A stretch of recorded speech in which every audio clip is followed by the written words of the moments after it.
Hello friends, welcome to Creative Medicine. In this lecture, we will learn about Now, what are the tumor markers in hepatocellular carcinoma? In the hepatocellular carcinoma, we have to see the tumor markers.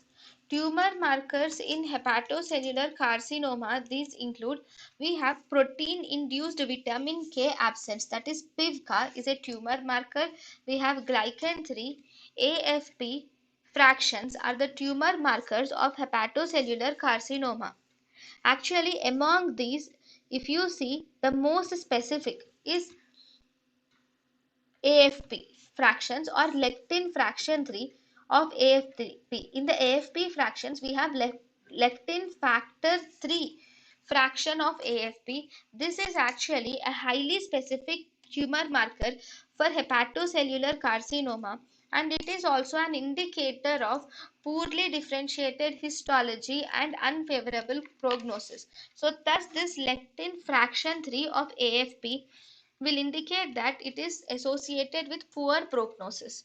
Then serum AFP levels are also elevated in a patient with hepatocellular carcinoma. They are elevated to more than 20 nanogram per ml, which is seen in 70% of the patients with hepatocellular carcinoma. Then we also have a monoclonal antibody which will also identify the hepatocellular carcinoma, which is called as HepPAR1, that is nothing but hepatic paraffin 1. It identifies the hepatocyte mitochondria. Okay, it identifies an antigen which is present on the hepatocyte mitochondria, and thus it is used to identify hepatocytes or hepatocellular carcinoma. thank you and thank you for watching.